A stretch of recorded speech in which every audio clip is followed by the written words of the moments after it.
안녕하세요. 남간사관학원의 남간입니다. 오늘은 이전 영상에 이어서 골격계 부분을 이어서 해볼게요.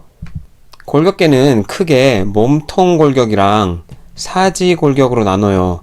무슨 얘기냐? 몸통에 있는 골격 그리고 사지에 있는 골격 이렇게 크게 두 가지로 나눈다는 거죠.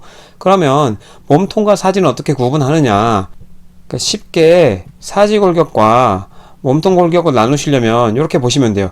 간단하게 이 어깨 관절을 이루는 뼈 그리고 하지, 대퇴 혹은 고관절을 이루는 뼈, 요 뼈를 다 사지 골격이라고 얘기해요. 그래서 이 상지, 어깨 관절 이루는 나중에 배우시겠지만 뒤에 견갑골이 있고 앞에는 쇄골이 있거든요. 요거랑 위에 상완골 그리고 그 밑으로 상지를 이루는 이 모든 뼈가 다 상지뼈예요. 그리고 하지뼈는 이 윗뼈를 발의 윗뼈를 대퇴골이라고 하거든요. 그리고 나중에 배우시겠지만 경골, 비골이 있고 그 다음 발가락이나 이런 걸 이루는 이 모든 뼈와 이 고관절을 이루는 관골이란 뼈가 있어요. 관골 나중에 알려드릴게요. 이 뼈를 다 합쳐서 하지골격이라고 얘기해요. 그러니까 어깨 관절을 이루는 애 밑으로 상지뼈, 고관절 밑으로 이루는 뼈 다 합쳐서 하지골격, 상지와 하지를 합쳐서 사지골격이라고 부르는 거죠. 이렇게 간단하게 외우시면 돼요. 어깨뼈 관절, 고관절뼈 다 합쳐서 나머지는 다 뭐다? 몸통뼈다. 이렇게 외우시면 돼요. 이 몸통뼈의 또 다른 이름은 체간이라고 해요. 한자 용어죠. 그래서 체간 골격으로 여러분 시험에 나오기도 합니다. 그럼 크게 아셨으니까 이 몸통 골격의 첫 번째는 두개골이겠죠. 두개는 15종 23개의 설골을 포함한 골로 구성되어 있다. 이런 시험 여러분 시험에 잘 나오지 않아요. 그래서 알고 계실 분들만 알고 계시고 한 번도 저는 본 적이 없어요. 15종에 23개 뼈 이런 거. 그래서 공부하실 분들은 좀 디테일하게 책을 살펴보시면 좋겠지만 굳이 암기하는 거 추천드리지 않고요. 하악을 제외하고는 모두 봉합으로 연결되어 있다. 무슨 이야기냐? 하악은 움직일 수 있다는 거죠. 그래서 여러분 시험에 이 두개골에서 가동이 가능한 뼈를 고르시오 해서 하악이 나올 수 있어요. 그래서 하악은 이렇게 좀 기억해 두시면 좋을 것 같고, 위로는 두개강, 그러니까 뇌가 들어있는 공간, 두개강을 형성하여 뇌 보호하는 뇌 두개골, 아랫부분은 안화, 비강, 구강 등의 기초를 이루는 안면골. 그래서 크게 두개골에는 뇌 두개골과 안면골로 이루어져 있다. 그래서 뇌 두개골을 보면 전두골, 두정골, 축두골, 후두골 이렇게 요 정도 뼈는 여러분이 알아두시면 좋겠어요. 왜냐하면 이걸 기준으로 해서 여러분 나중에 신경계를 공부하게 되면 전두엽, 이쪽에 있는 뇌를 전두엽이라고 부르고요. 두정골이 있는 쪽의 뇌를 두정엽이라고 부르고 축두엽, 후두엽 이렇게 부르기 때문에 대략의 뼈 이름은 좀 알아두시면 좋아요. 그래서 앞머리뼈, 그 다음 머리 꼭대기뼈, 그 다음 이 측두골 아시죠? 이렇게 옆에 측면에 있는 머리뼈 그리고 뒤에 있는 후두골 이렇게 크게 4개로 나눌 수 있다. 나머지 사골, 저편골 알면 좋지만 여러분 시험에 거의 나오지 않는다. 나중에 어떤 거에 나올 수 있느냐? 부비동에 나올 수 있어요. 부비동. 여러분 부비동에는 크게 사골동, 저편골동 추가적으로 나머지는 나중에 외우시더라도 거기서 이런 얘기가 또 나와줄 수 있기 때문에 대략적인 위치가 뇌 두개골, 머리 쪽에 있는 뼈에 이런 뼈들이 있고 이 공간을 부비동이라고 하는구나. 여기선 대략만 알고 계시고 나중에 알려드리도록 할게요. 그래서 신생아에서는 관상봉합과 시상봉합의 교차점의 마른 목골. 그래서 이걸 뭐라고 부르느냐? 대천문. 그리고 시상봉합과 인자봉합의 교차점의 소천문. 굉장히 어렵게 들리시는데 어렵게 생각하실 게 없고요. 이 그림을 보시면 자, 여러분 앞에서 서론에서 요 면을 뭐라고 불렀어요? 앞뒤로 나누는 면을 관상면이라고 배웠잖아요. 그래서 이거를 관상봉합이라고 합니다. 머리뼈가 여기서 슈처하듯이 봉합으로 만났다고 해서 이거를 관상봉합이라고 이름 붙였어요. 이 부분을. 그래서 관상봉합. 그리고 좌우로 나누는 정확한 대칭을 뭐라고 배웠죠? 앞에서 정중시상면 이렇게 배웠는데 그걸 여기서 그래서 그걸 따서 요 봉합을 시상봉합이라고 이름을 붙였어요. 시상봉합. 그래서 시상봉합과 관상봉합의 교차점의 마른 목골이죠. 그래서 여기가 대천문이 되는 거예요. 대천문. 여러분 시험에 뭐 관상봉합이나 시상봉합이 나온 적은 있지만, 그래서 관상면, 시상면 이렇게 외우시면 크게 어렵지 않잖아요. 그래서 요게 대천문이라는 거 두 개 교차점에서 만나는 부분. 그리고 요 시상봉합과 여기에 시옷자 모양을 인자봉합 혹은 뭐 인상봉합 이렇게 부르긴 해요. 근데 여러분 시험에 잘 나온 적은 없기 때문에 굳이 인상봉합까지는 외우실 필요는 없을 것 같고, 아까 관상면, 시상면에서 나온 관상봉합, 시상봉합 정도 알고 계시면 여기는 대천문, 그리고 여기 시상봉합과 인상봉합이 만나는 요 작은 부위를 소천문이라고 이름을 붙인 거예요. 그래서 소천문, 대천문이 언제 닫히느냐 이런 게 여러분 시험에 나왔던 적이 있기 때문에, 대천문은 크잖아요. 그래서 12, 18개월에 닫히고 소천문은 6, 8주에 닫힌다. 이렇게 시험에 나왔던 적이 있기 때문에 이런 건 좀 외워두세요. 6의 배수로 외워두시면 되죠. 6, 2, 12, 6, 3, 18 이렇게 외우셔서 6주, 이건 주단이라는 거, 얘는 개월단이라는 거, 12, 18개월에 닫힌다. 이렇게 기억해 두시면 좋을 것 같아요. 안면골은 여러분 시험에 나온 게 하나도 없습니다. 비골, 누골, 합의갑계, 뭐 상악골, 하악골, 요거는 아마 상악골과 하악골은 여러분 치과 쪽 가시면 배우실 테니까, 네, 거기 가서 알도록 하시면 될 것 같고요. 설골은 근육으로 뭐 연결, 하악골은 두개골에서 유일하게 움직일 수 있는 뼈, 설골 시험에 나온 적 없다라고 말씀드렸고, 하악골은 두개골에서 유일하게 움직일 수 있는 뼈, 가동할 수 있는 뼈, 아까 위에서 알려드렸잖아요. 시험에 나왔던 적이 있다고. 그래서 하악골 정도는 알고 계시면 좋을 것 같아요. 여기서 그 다음 몸통뼈의 두 번째는 척주예요. 기둥이라고 해서 척추, 기둥을 척주라고 부른 거예요. 그래서 척추는 여러분 아시죠? 경추, 뭐 흉추, 요추 있다는 거. 그래서 이런 거 개수도 시험에 나오기 때문에 여러분 좀 외우셔야 돼요. 척추는 7개의 경추, 12개의 흉추, 5개의 요추, 5개의 천추, 4개의 미추로 구성되어 있어요. 언제까지? 청소년기 전까지. 그래서 다 합치면 33개가 되고, 성인이 되면 천추 5개가 하나로 통합돼요. 1개가 됩니다.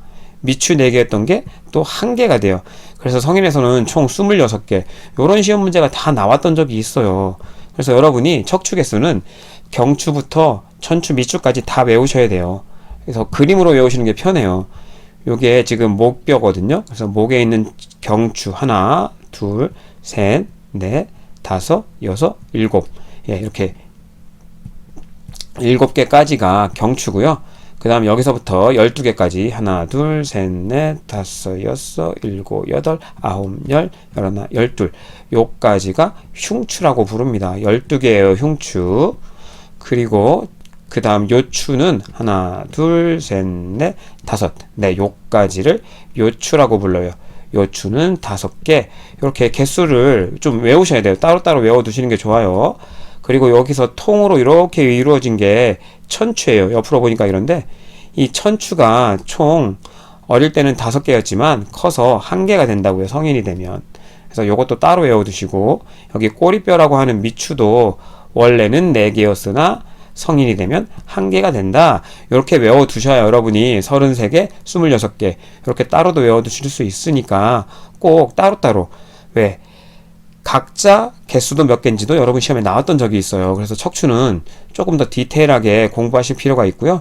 척추관 안에는 척수가 존재한대요. 여러분, 척수라고 하면 나중에 여러분 배우시겠지만 뇌에는 대뇌가 있고 소뇌가 있고 뭐 이렇게 있는데, 이렇게 연결돼서 뇌랑 연결돼서 쭉 내려오는 얘를 척수라고 부릅니다. 나중에 배우실 거예요. 그래서 여기 이 뒷공간을 따라서 쭉 내려와요. 어디까지 내려오느냐? 요추 1, 2번까지 보통 내려옵니다. 요렇게 쭉 연결돼 있어요. 그래서 여러분 요추 천자 할 때 요추 1, 2번까지 내려온다고 알려드렸죠. 시험에 요것도 나와요. 그래서 따라서 요추 천자는 어디에서 한다? 3, 4번 사이에서 한다. 요것도 시험 문제 나왔던 적이 있어요. 무슨 자세로? 새우등 자세로. 요추 천자 시험에 굉장히 많이 나왔던 거기 때문에 꼭 알아두시고요. 여기까지 척수가 내려오기 때문에 요 다음을 찌르라는 거예요. 척수를 잘못 찌르면 신경 손상될 수 있기 때문에 척수가 없는 3, 4번을 찌르고, 요렇게 주사바늘로 찌르려고 했더니 요렇게 극돌기가 있어서 안 들어가요. 그래서 요거를 이렇게 구부러 준다고 생각하시면 돼요. 새우등 자세로. 그러면 여기 극돌기가 요렇게 뒤로 뻗칠 수 있어서 일직선이 만들어지기 때문에 주사기를 찌르기 편하다. 그래서 새우등 자세 꼭 기억해 두세요. 시험에 잘 나옵니다. 척추뼈들 사이에 끼어있는 추간판, 여러분 추간판을 우리는 디스크라고 영어로 얘기하는데 우리가 디스크 터졌다고 하잖아요. 디스크의 정확한 명칭은 이 추간판을 얘기해요. 이 척추 사이사이에 있는 여기 요런 게 다 추간판입니다. 요게 터지면 수액이 새어나와서 어딜 누르겠어요? 여기 척수가 내려간다 그랬잖아요. 그래서 척수 부분을 누르니까 그 척수가 눌리면서 통증이 있거나 눌림 신경 부위가 어디냐에 따라 감각이 소실될 수도 있고 운동신경이 소실될 수도 있는 게 우리가 알고 있는 디스크예요. 하지만 정확하게 디스크는 여기라는 거, 추간판. 이게 터져서 누르는 건 추간판 탈출증이라고 얘기하고요. 그거를 우리는 그냥 디스크라고 부르고 있는 거예요. 정확하게는 이 추간판에 수액이 탈출한 거죠. 그래서 추간판 탈출증이 맞습니다. 척추의 경부와 요부는 전만 앞으로 기울었다는 뜻이죠. 경부 보시면 앞으로 약간 휘었잖아요. 이게 잘못되면 거북목 앞으로 휠 수 있는 거죠. 원래는 전만, 그리고 요부도 앞으로 휘었죠. 이거 요추 부위잖아요. 앞으로 휘었다. 반면 흉부와 천골부, 천골부 보시면 뒤로 휘었죠. 흉추도 이렇게 뒤로 휘었잖아요. 그래서 앞으로 휘면 전만, 뒤로 휘면 후만, 요추도 전만, 천추는 후만, 이렇게 요것도 시험에 나왔던 적이 있으니까 여러분 자세히 생각해 보시면 흉추는 뒤로 휘었다, 요추는 앞으로 휘었다, 요게 나오잖아요. 요렇게 여러분이 머릿속에 기억하시면 돼요. 경추, 흉추, 요추, 천추. 그래서 앞으로 휨, 뒤로 휨 이렇게 기억하시면 될 것 같습니다. 요것 때문에 사람이 직립이 가능한 거죠. 척추의 관절 운동성은 당연히 여러분 몸을 움직여 보시면 알잖아요. 경부가 제일 잘 움직이죠. 그 다음 요부, 흉부라는 거예요. 그래서 여러분이 목 제일 잘 움직이고 허리를 제일 잘 움직이고 그 다음 흉부가 되는 거예요. 이런 것도 시험에 나왔었는데 상식적으로 여러분이 몸을 움직여 보면 아실 수 있기 때문에 굳이 안 해보셔도 될 것 같아요. 경부가 목을 상징한다, 요부가 허리를 뜻한다, 이런 것만 알고 계시면 되겠죠 뭐. 그리고 흉각, 왜냐하면 흉부에 하나의 이렇게 상자를 형성한다 그래서 흉곽 이렇게 이름을 붙였어요. 흉곽은 12개의 흉추, 아까 앞에서 배웠죠. 흉추는 12개, 거기에 맞게끔 12쌍의 늑골이 있어요. 늑골에 맞붙는 연골, 늑연골, 그리고 한 개의 흉골로 구성되어 있다, 이렇게 이야기합니다. 그래서 상부 7쌍은 진늑골, 그리고 8에서 10번까지는 가늑골, 좀 이따 설명드릴게요. 11개에서 12번째 늑골은 부유늑골이라고 불러요. 이걸 어떻게 나누느냐 하면 요 부분이 쇄골입니다. 쇄골미인 들어보셨을 거예요. 여기도 쇄골. 그리고 여기가 흉골의 흉골병이라고 부르는 부위예요. 그리고 여기가 흉골의 바디라 그래서 흉골체라고 부르는 부위고, 여기를 검상돌기라고 얘기합니다. 그래서 여기도 나와 있죠. 흉골병, 흉골체, 그리고 검상돌기가 흉골체 아래에 있음, 이렇게 나와 있는데, 여기 검상돌기는 원래 연골이었지만 나이가 들어가면서 칼슘이 침착돼서 뼈로 변하기도 해요. 여기가 뒤에 흉추랑 맞닿아서 생기는 늑골이잖아요. 갈비뼈라고 얘기하는. 그래서 1번 갈비뼈, 2번 갈비뼈, 3번 갈비뼈, 4번 갈비뼈, 5번, 6번, 7번. 7번까지는 갈비뼈 하나하나마다 여기가 연골이거든요. 이 부위가. 여기까지가 늑골이고, 그 이후 부분은 연골로 흉골에 가서 붙어요. 보시면. 그래서 여기가 연골 부위, 여기 다 연골 부위예요. 이렇게까지 다 연골 부위입니다. 간단하게 그리면 여기가 다 연골이라는 거죠. 그래서 7번까지는 하나의 연골이 가서 흉골에 다 붙고 있죠. 하나씩 연골이 형성돼요. 근데 8, 9, 10번은 한꺼번에 3개 다 붙어서 여기 가서 붙죠. 그래서 이 하나에 하나씩 연결되어 있는 애들을 진늑골이라고 부른 거고, 그 외를 가늑골이라고 이름을 붙인 거예요. 진짜 늑골이다, 가짜 늑골이다. 그리고 11번, 12번은 흉골체에 붙지 않아요. 이렇게 여기 이렇게 떠 있습니다. 11, 12번은. 그래서 연결되어 있지 않고 고정되어 있지 않아 떠다닌다고 해서 부유늑골이라고 이름을 붙인 거예요. 그래서 11, 12번은 이렇게 흉골체에 연결되지 않아 떠 있다, 부유늑골이다. 그래서 하나씩 흉골에 연결되어 있냐, 진늑골, 3개가 한꺼번에 하나의 연골을 형성해서 가서 붙느냐, 가늑골, 떠 있느냐, 부유늑골 이렇게 이름을 지은 거예요. 노인에서 검상돌기는 고라되기도 한다고 아까 알려드렸고, 스터널 앵글은 한글로 흉골각이라고 불러요. 여기 흉골병과 흉골체가 살짝 옆으로 보면 이렇게 각이 있거든요. 예, 이 각을 흉골각이라고 부르는 겁니다. 여러분 시험에 나왔던 적은 없는 것 같아요. 머리뼈와 그리고 척추 그리고 흉곽을 이루는 걸로 여러분이 몸통뼈를 다 배웠어요. 그 나머지는 사지골격이겠죠. 그래서 아까 말씀드린 것처럼 상지골, 상지대를 이루는 게 뭐냐 하면 쇄골, 이거 못하네요. 네, 쇄골과 견갑골이에요. 그래서 상지대라고 얘기하면 이 상완골을 감싸서 잡아주는 애라는 뜻이에요. 그래서 상지대 굳이 외울 필요는 없지만 상지대에 속하는 게 쇄골과 견갑골이다.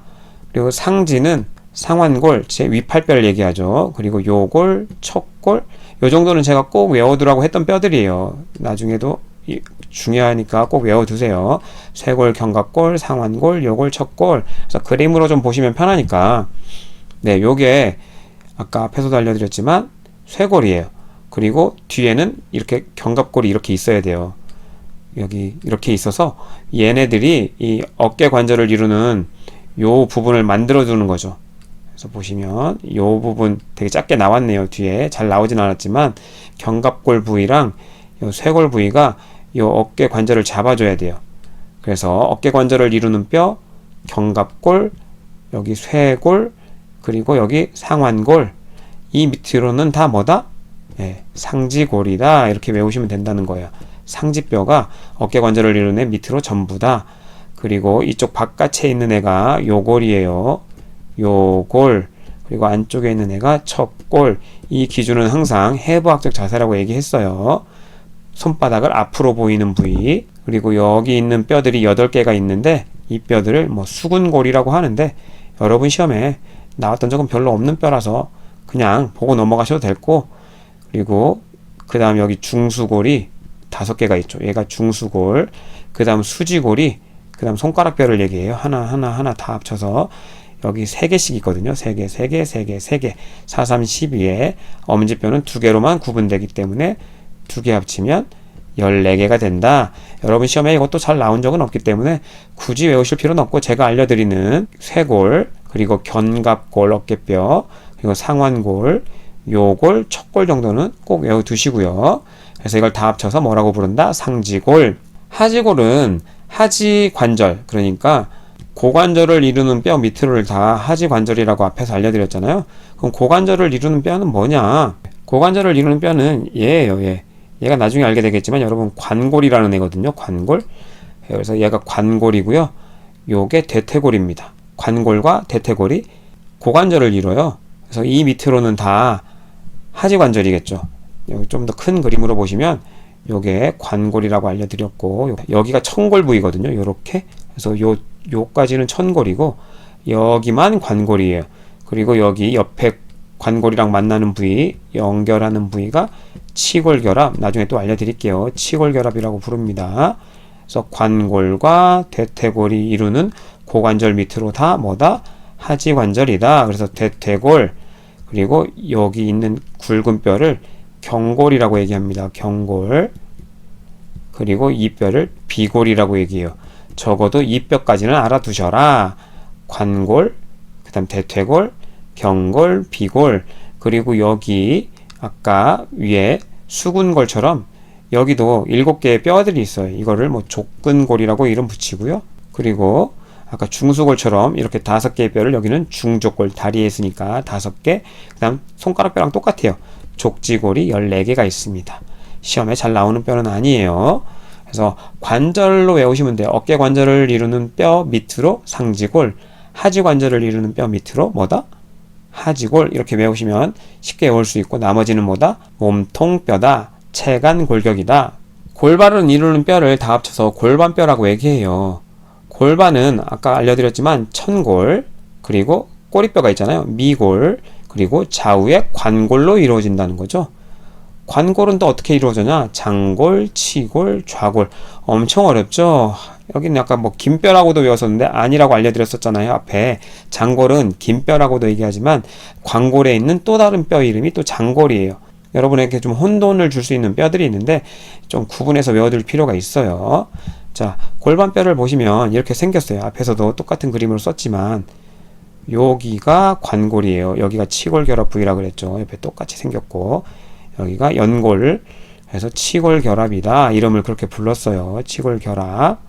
그리고 여기가 천골 부위다. 천골. 그리고 여기가 꼬리부겠죠. 그래서 미골 이렇게 부르는, 어릴 때는 5개였고 커서 통합된다. 그리고 미골도 4개였는데 커서 하나로 통합된다. 관골은 3개 부위로 나눌 수 있다고 그랬잖아요.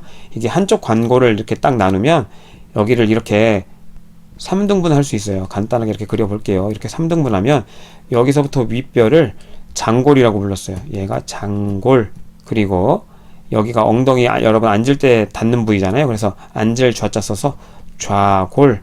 그리고 앞에 부분은 여러분 여기잖아요. 여기 여러분 헤어가 나잖아요. 그 부위를 치부라고 하잖아요. 아랫배에 있는 헤어 나는 부분을 치부라고 하잖아요. 그래서 여기 뼈를 치골이라고 이름을 붙였어요. 치골, 치부 있는 곳. 그리고 앉을 때 닿는 곳 좌골. 여기서 요 윗부분만 좀 외워두시면 될 것 같아요. 요 뼈 이름을 장골이라고 부른다. 얘가 장골입니다. 앞에서 살짝 언급드렸지만 요 부위에서 뭘 한다? 골수 채취를 하기도 해요. 임상에서는 이 부위에서 골수 채취를 많이 합니다. 장골 부위에서. 하지만 여러분 시험엔 거의 나온 적이 없어요. 그리고 여러분 시험에 뭐 남성형 골반이다, 여성형 골반이다 나올 수 있는데 잘 나오는 부분 아니라서 간략하게만 알려드리면, 골반이 여기 입구가 넓어요. 여성형 골반은 왜 애를 출산해야 되기 때문에 그래요. 그래서 여성형 골반은 이렇게 크게 둥그런 반면 남성형 골반은 좀 이렇게 삼각형을 그린다고 얘기하거든요. 좁잖아요, 딱 봐도. 그래서 태아가 통과하기가 쉽지 않은 남성형 골반이라고 하고, 여기 치골결합 부위 밑에 이런 각도도 있는데 이걸 여성에서는 치골궁이라고 해서, 보통 치골궁이 이렇게 넓으면, 각도가 넓으면 여성형 골반이고 이게 좁으면 남성형 골반이라고 얘기를 해요. 요것 말고도 더 있긴 하지만 여러분 시험에 잘 출제되지 않았기 때문에 간략하게만 언급하고 넘어가는 거고요. 그럼 골반 안에는 어떤 장기들이 있느냐? 비뇨기계들이 있는 거죠. 예, 방광, 그리고 생식기계, 자궁, 전립선, 직장 등의 장기가 존재한다. 이런 것도 뭐 시험에 나왔던 적은 있으나 굳이 소화기계나 비뇨기계 가서 배우시면 되기 때문에 여기서는 그냥 이렇게 있을 수 있겠구나 하고 넘어가세요. 골격계에는 관절 부위도 들어간다 그랬잖아요. 그럼 관절은 뭐냐? 인체의 모든 뼈는 기능적으로 서로 연결하여 골격을 형성하는데 이 연결부가 관절이라는 거죠. 골격계통을 이어주는 역할을 하고, 골격근이 수축을 하면서 관절을 움직이게 되니까 운동을 하게 되는 거죠. 예, 상식적인 내용이니까 간단하게 설명드렸고, 그러면 이 관절은 크게 3가지로 나누는데 섬유성 관절, 연골성 관절, 활막성 관절, 뭐 또 다른 이름으로 이걸 부동 관절이라고 얘기합니다. 섬유성 관절을. 이거 연골성 관절을 방가동 관절이라고 얘기해요. 그리고 활막성 관절을 윤활 관절이라고 얘기해요. 여러 가지 새로운 이름이 붙으니까 여러분이 좀 힘들어 하시는데, 부동이란 얘기는 움직이지 않는다는 얘기예요. 그리고 반가동 관절은 반만 가동한다는 얘기잖아요. 그리고 윤활이란 얘기는 윤활액이 있어서 윤활 관절이라고 불러요. 요 관절이 가장 자유로운 관절이고 여러분이 통상적으로 알고 있는 일반 관절이 윤활 관절에 들어갑니다.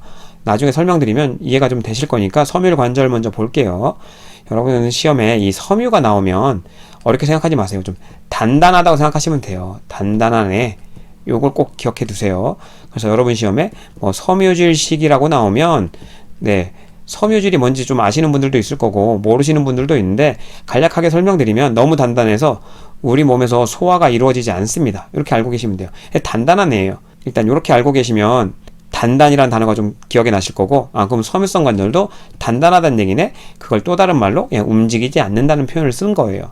자, 어떤 얘기냐? 2개의 골이 인대나 연골로 연결되어 2개 골에서의 톱니 모양처럼 고정된 결합을 얘기해요. 아까도 말씀드렸지만 2개 뼈는 이렇게 딱 2개가 붙어 있어요. 그래서 이걸 또 슈처한 모양이다 해서 봉합이라는 표현을 씁니다. 인상봉합, 시상봉합처럼. 그래서 딱 붙어서 여러분 2개 골이 움직이는 거 봤나요? 보신 적 없죠. 안 움직여요. 그래서 2개 골 사이에 끼어있는 결합 조직이나 연골이 최후에 골화되면서 융화돼요. 하나가 된다는 거죠. 그 말은 움직이지 않는다는 얘기예요. 움직이지 않으니까 부동관절인 거죠. 여러분 시험에 두개골로 잘 나오고 움직이지 않는 관절 이렇게 나올 수 있으니까 알아두시고요. 연골성 관절은 연골로 이루어진 관절이에요. 그래서 뼈와 뼈가 연골 조직에 의해 연결. 그래서 대표적으로 아까 추간원판 배우셨잖아요. 이렇게 척추뼈가 있으면 이렇게 극돌기가 있고 이렇게 있으면 요 밑에 요렇게 요게 다 추간원판이라고 했잖아요. 연골로 연결돼 있잖아요. 이거 치골결합도 연골로 연결돼 있거든요. 네, 이런 것들은 조금씩 신축성이 있어서 어느 정도의 운동이 가능해요. 여러분 경골 부위, 경추 부위 움직여서 운동 가능하죠. 요추 부위 운동해서 운동 가능하죠. 그래서 앞에서도 경추 부위가 가장 가동성이 높고 그 다음 요추 부위, 그 다음 흉추 부위다. 가동성이 있는 거잖아요. 네, 움직일 수 있어요. 근데 활막성 관절처럼 자유롭게 움직일 수 있느냐? 그게 아니라서 방가동 관절이에요. 반대로 섬유성 관절처럼 아예 못 움직이냐? 아니죠. 조금은 움직일 수 있다 해서 방가동 관절이라고 이름을 붙인 거죠. 그러면 활막성 관절, 여러분이 알고 있는 일반적인 관절이라고 얘기했어요. 또 다른 이름은 윤활 관절. 인체의 대부분의 관절이 이거에 속하고 자유롭게 움직일 수 있다는 거죠. 관절각 내에는 액체가 차 있는데 이 액체를 활액이라고 부릅니다. 윤활액 역할을 해요. 그래서 굉장히 자유롭게 움직일 수 있는 거죠. 활액, 윤활액 역할을 한다. 활막성 관절을 보면 여기가 뼈 부위고 이 부위가 연골 부위겠죠. 거기에 있는 연골 부위.